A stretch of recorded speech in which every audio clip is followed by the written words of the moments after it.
PM Modi की सफल नीतियों की वजह से देश काफी तेज गति से विकास कर रहा है, लेकिन विपक्ष के लोग सिर्फ राजनीतिक रोटियां सेकने में लगे हुए हैं। विपक्ष के पास कोई मुद्दा ही नहीं है तो वो सिर्फ मोदी विरोध के चक्कर में लगे रहते हैं।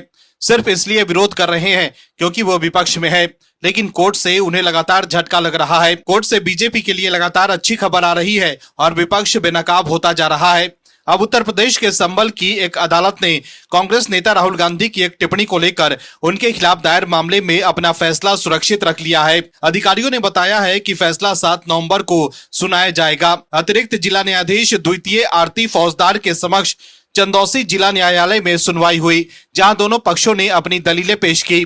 यह मामला हिंदू शक्ति दल के राष्ट्रीय अध्यक्ष सिमरन गुप्ता ने दायर किया था, जिन्होंने आरोप लगाया था कि राहुल गांधी ने 15 जनवरी को दिल्ली में कांग्रेस दफ्तर के उद्घाटन के समय कहा था कि हमारी लड़ाई बीजेपी या आरएसएस से नहीं बल्कि इंडियन स्टेट से है। सिमरन ने कहा कि इस बयान से देश भर के लोगों की भावनाएं आहत हुई। वहीं आप दर्शक भी राहुल गांधी के इस बयान से आहत हुए हैं और मानते हैं कि राहुल गांधी का ये बयान गलत था, तो कमेंट में यस जरूर लिखिए ताकि विपक्ष को साफ संदेश जाए कि देश के लोग क्या सोचते हैं। इस खबर में आगे आपको बताएंगे सब कुछ डिटेल में और उस फैसले के बारे में भी बताएंगे कि कोर्ट के किस फैसले के बाद राहुल गांधी और कांग्रेस का खेल हो गया है खराब। इसके अलावा दूसरे खबरों के बारे में भी आपको बताएंगे, तो बने रहिए हमारे साथ अंत तक और देखिए हमारी ये खास रिपोर्ट। साथ ही आप दर्शकों से विनम्र निवेदन है कि अगर अब तक आपने चैनल को सब्सक्राइब नहीं किया है तो अभी कर लीजिए।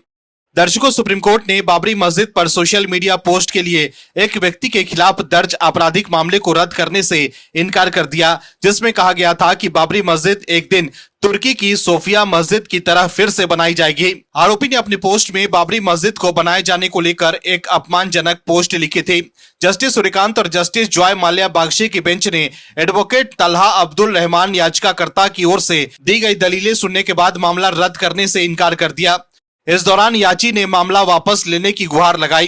कोर्ट ने मामला वापस लेने की इजाजत देते हुए याचिका को खारिज कर दिया। वहीं सीबीआई ने अलीगढ़ के रहने वाले जसीम मोहम्मद के खिलाफ नरेंद्र मोदी अध्ययन केंद्र की स्थापना और संचालन करने के आरोप में मामला दर्ज किया है। मोहम्मद पर बिना सरकारी अनुमति के प्रधानमंत्री के नाम और प्रतीकों का इस्तेमाल करके कानून का उल्लंघन करने का आरोप है। जानकारी के अनुसार प्रधानमंत्री कार्यालय यानी पीएमओ की शिकायत पर कार्रवाई करते हुए सीबीआई ने 24 अक्टूबर 2025 को एक विस्तृत जांच के बाद एफआईआर दर्ज की। अधिकारियों ने बताया कि यह केंद्रीय राष्ट्रीय नीति पर शोध करने का दावा करता था और इसकी वेबसाइट पर बीजेपी सांसद कंगना रनौत का भी जिक्र था।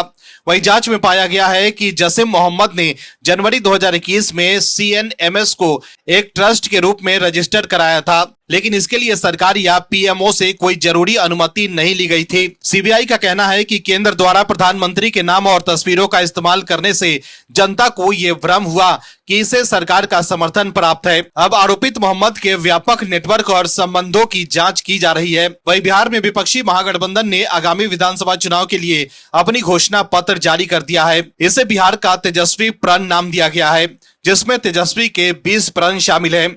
इसमें सबसे बड़ी घोषणा के तौर पर 20 महीनों में हर परिवार के एक सदस्य को सरकारी नौकरी देने का वादा किया गया है। महागठबंधन ने वादा किया है कि यह सरकारी नौकरी 20 महीने में दी जाएगी और इसके लिए 20 दिन में अधिनियम बनाया जाएगा। वहीं महागठबंधन के इस घोषणा पत्र पर बीजेपी ने निशाना साधा है और जनता को गुमराह करने वाला बताया। वहीं केंद्र सरकार ने 8वें वेतन आयोग को औपचारिक मंजूरी दे दी है और सुप्रीम कोर्ट की पूर्व जज रंजना प्रकाश देसाई को इसका अध्यक्ष नियुक्त किया गया है। वहीं देश की राजधानी दिल्ली को एक बार फिर प्रदूषण से राहत की उम्मीद लेकर आई है आईआईटी कानपुर की रिसर्च टीम, जिसने आर्टिफिशियल रेन का फॉर्मूला तैयार किया है। इन तकनीक के जरिए अगले 3 दिनों में दिल्ली की हवा को प्रदूषण मुक्त करने की तैयारी पूरी कर ली गई है। इसके बाद बीजेपी आईटी सेल के प्रमुख अमित मालविया ने अरविंद केजरीवाल पर निशाना साधते हुए एक्स पर लिखा है कि अरविंद केजरीवाल को अपनी आईआईटी डिग्री का बखान करना बहुत पसंद था, लेकिन जब बात शासन की आई तो वे बुरी तरह नाकाम रहे। यमुना की सफाई से लेकर दिल्ली के जानलेवा प्रदूषण से निपटने तक उन्होंने सिर्फ बहाने ही बनाए। उनकी भ्रष्ट और विनाशकारी शराब नीति ने परिवारों को बर्बाद कर दिया, जबकि दिल्ली की सड़कें, स्कूल और अस्पताल बदहाल हो गए। इसके विपरीत भाजपा सरकार ने सिर्फ 8 महीनों में यमुना की सफाई कर दी और अब प्रदूषण से निपटने के लिए कृत्रिम बारिश के लिए क्लाउड सीडिंग का इस्तेमाल कर रही है, जिसमें से ज्यादातर प्रदूषण आप शासित पंजाब से आता है। असली शासन ऐसा होता है, परिणाम बयानबाजी नहीं। कांग्रेस और राहुल गांधी को लगातार झटका लग रहा है। कांग्रेस की राज्य सरकार राहुल गांधी के एजेंडे को आगे बढ़ाने के लिए मनमानी करने पर तुली हुई है, लेकिन कोर्ट कांग्रेस के मंसूबों पर पानी फेर रहा है। लगातार कोर्ट से कांग्रेस के लिए बुरी खबरें ही आ रही हैं। राहुल गांधी बीजेपी और पीएम मोदी से मुकाबला नहीं कर पा रहे, तो तरह तरह के प्रपंच रच रहे हैं, लेकिन हर बार वो कोर्ट में एक्सपोज हो जाते हैं। राहुल गांधी वोट चोरी का आरोप तो लगा रहे थे, लेकिन कोर्ट जाने के नाम पर वो पीछे भाग रहे थे। लेकिन राहुल गांधी के आरोप को आधार बनाकर सुप्रीम कोर्ट में वोट चोरी को लेकर एसआईआर जांच के लिए एक याचिका दाखिल की गई थी, लेकिन सुप्रीम कोर्ट ने उस याचिका को खारिज कर दिया। और उससे पहले मद्रास हाई कोर्ट ने भी इसी तरह की एक याचिका को खारिज कर दिया था। और अब राहुल गांधी के एक और मंसूबों पर पानी फिर गया। दर्शकों, कांग्रेस के तमाम नेता, खास तौर पर राहुल गांधी, आरएसएस से चिढ़े रहते हैं। कांग्रेस के नेता जानते हैं कि आरएसएस की जनसेवा की वजह से लोग बीजेपी के पक्ष में वोट करते, इसीलिए कांग्रेस के लोग आरएसएस के कामों से चिढ़ते रहते हैं और वो आरएसएस पर बैन लगाने की भी मांग करते हैं। लेकिन आरएसएस पर बैन न लग पाया और कांग्रेस की कर्नाटक सरकार ने राज्य में आरएसएस की गतिविधियों पर रोक लगाने की कोशिश की थी, लेकिन राष्ट्रीय स्वयंसेवक संघ की गतिविधियों पर अंकुश लगाने की कोशिश में जुटी कर्नाटक की कांग्रेस सरकार को हाईकोर्ट से तगड़ा झटका दिया। कर्नाटक हाईकोर्ट की धारवाड़ खंडपीठ ने राज्य सरकार के उस आदेश पर अंतरिम रोक लगा दी है, जिसमें सरकारी परिसरों में 10 से अधिक लोगों को एकत्र होने पर प्रतिबंध लगाया गया था। इस आदेश पे खास तौर पर आरएसएस जैसी संस्थाओं की शाखाओं और सभाओं के लिए माना गया था। एएनआई की रिपोर्ट के मुताबिक हुबली की पुनश्चेतन सेवा संस्था के इस फैसले में याचिका दायर की थी। याचिकाकर्ता की ओर से पेश हुए वकील ने दावा किया कि सरकार का ये आदेश नागरिकों के संवैधानिक अधिकारों का हनन है और संविधान के अनुच्छेद 19(1)(a) और 19(1)(b) के सीधे खिलाफ है। वकील ने ये भी कहा कि ये संविधान में दिए गए मौलिक अधिकार पर भी प्रतिबंध है। अगर किसी पार्क में पार्टी आयोजित की जाती है तो भी सरकार आदेश के अनुसार ये अवैध जमावड़ा है। उन्होंने आगे कहा कि सरकार ऐसा प्रशासनिक आदेश जारी नहीं कर सकती। जब पुलिस अधिनियम लागू है तो इस नियम की क्या आवश्यकता है। वहीं जस्टिस एम नागप्रसन्ना की एकल पीठ ने सुनवाई के दौरान राज्य सरकार से ये पूछा था कि क्या सरकार इस आदेश के माध्यम से कोई विशेष उद्देश्य साधना चाहती है। इस पर राज्य सरकार की ओर से उपस्थित वकीलों ने अदालत में 1 दिन का समय मांगा ताकि वो अपना पक्ष रख सकें और दोनों पक्षों की प्रारंभिक बहस सुनने के बाद अदालत ने राज्य सरकार, गृह विभाग और साथ ही पुलिस महानिदेशक और हुबली पुलिस आयुक्त को नोटिस जारी किया है। अदालत ने कहा कि सरकार ने ऐसा करते हुए अपने प्रशासनिक अधिकारों का उपयोग पुलिस अधिनियम के प्रावधानों से आगे जाकर किया है। हाईकोर्ट ने यह भी कहा कि जब तक मामला विचाराधीन है तब तक सरकार का ये आदेश लागू नहीं किया जा सकता। अदालत ने फिलहाल उस आदेश को स्थगित कर दिया और सुनवाई की अगली तारीख तय करते हुए ये कहा कि सरकार को अपने आदेश पर तर्क प्रस्तुत करने का अवसर दिया जाएगा। आपको बता दें कि कर्नाटक कांग्रेस के कई नेता लगातार आरएसएस के खिलाफ बयानबाजी कर रहे थे। कांग्रेस के अध्यक्ष मल्लिकार्जुन खड़गे के बेटे और कर्नाटक सरकार में मंत्री प्रियांक खड़गे ने तो आरएसएस पर बैन तक लगाने की मांग कर दी थी, लेकिन कोर्ट से आरएसएस को राहत मिलना कांग्रेस के लिए बड़ा सियासी झटका है। दर्शकों, आम आदमी पार्टी के नेता अफवाह फैलाने में माहिर हो गए हैं, लेकिन इस बार भी वो देश के सामने एक्सपोज हो गए हैं। दरअसल इस साल छठ पूजा और यमुना की सफाई को लेकर बीजेपी और आम आदमी पार्टी के बीच जुबानी जंग तेज है।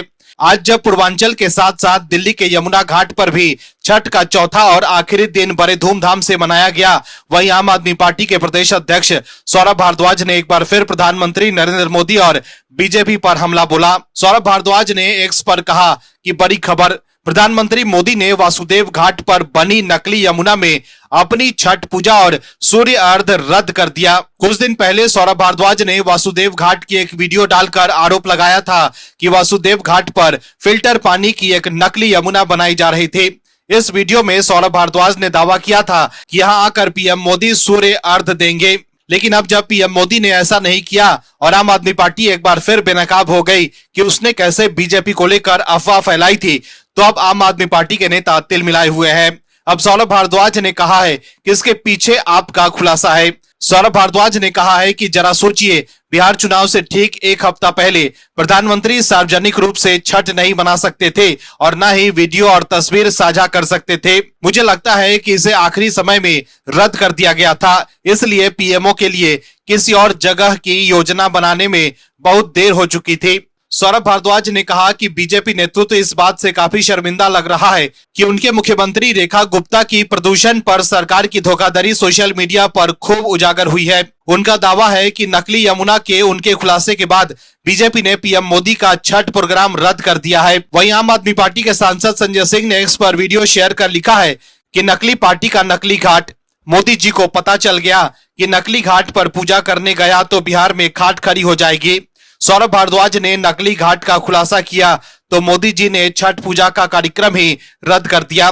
पूर्वांचलियों की भावनाओं से खिलवाड़ करना बंद करो मोदी जी। वहीं रेखा गुप्ता दावा कर रही हैं कि उनकी सरकार में छठ के लिए किए गए इंतजाम कामयाब हुए हैं। वहीं बीजेपी ने एक्स पर पोस्ट कर लिखा है कि पूरी आपदा गैंग को, खासकर अफवाह मास्टर सौरभ भारद्वाज को रात में नींद नहीं आई होगी, क्योंकि उनकी बेशर्मी की पोल खुल गई। जो मनगढ़ंत झूठ फैला रहे थे कि वासुदेव घाट पर जनता पूजन नहीं कर सकेगी, ये वीआईपी के लिए है। उनके लिए यहाँ जुटी हुई हजारों की जनता करारा तमाचा की तरह है। उन्हें ये नहीं पता कि भाजपा के लिए दिल्ली का आम नागरिक ही वीआईपी है और दिल्ली की आम माताएं बहनें दिल्ली सरकार द्वारा तैयार किए गए ऐसे सैकड़ों भव्य घाटों पर पूजन कर रही हैं। जिन लोगों ने अपने कार्यकाल में केवल अपने लिए शीश महल का निर्माण किया और जनता के लिए कुछ नहीं किया, वो इसको स्वीकार नहीं कर सकते हैं कि सरकार आम नागरिकों के लिए ऐसी उत्कृष्ट व्यवस्था कर सकती है। दर्शकों, अरविंद केजरीवाल जब दिल्ली के मुख्यमंत्री थे तब उन्होंने अपने लिए आलीशान शीश महल बनवाया था, लेकिन अब जब दिल्ली की जनता के लिए छठ पूजा करने के लिए वीआईपी घाट बनाए जा रहे हैं तो कुंठा से ग्रसित आप पार्टी के नेता अफवाह फैलाने सामने आ गए थे कि पीएम मोदी के लिए घाट बनाया गया है, लेकिन अब वो दिल्ली वालों के सामने एक्सपोज हो गए हैं तो तिलमिलाए हुए हैं। दर्शकों, कांग्रेस के नेता राहुल गांधी कोई कमाल नहीं दिखा पा रहे तो पार्टी के लोग हर फैसले का विरोध कर रहे हैं। दरअसल बिहार में चुनावी रंग चढ़ चुका है। 6 नवंबर को पहले फेज की वोटिंग होने वाली है और कैंपेनिंग 4 नवंबर तक चलेगी। एक हफ्ता बाकी है, लेकिन महागठबंधन के कैंप में हड़कंप है। एक तरफ एनडीए के लिए पीएम नरेंद्र मोदी, गृह मंत्री अमित शाह, मुख्यमंत्री नीतीश कुमार रोज रैलियां कर रहे हैं, तो दूसरी तरफ विपक्ष का चेहरा माने जाने वाले राहुल गांधी सीन से गायब हैं। 2 महीने से बिहार नहीं आए, न रैली की, न सड़कों पर उतरे। लास्ट विजिट तो 1 सितंबर को हुई थी, जब वोटर अधिकार यात्रा खत्म करना था तो पटना आए थे। पीएम नरेंद्र मोदी तो जैसे बिहार को अपना दूसरा घर ही बना चुके हैं। हर दूसरे दिन रैली, हर रैली में विपक्ष पर जोरदार हमला। इस दौरान राहुल गांधी पूरी तरह से गायब हैं।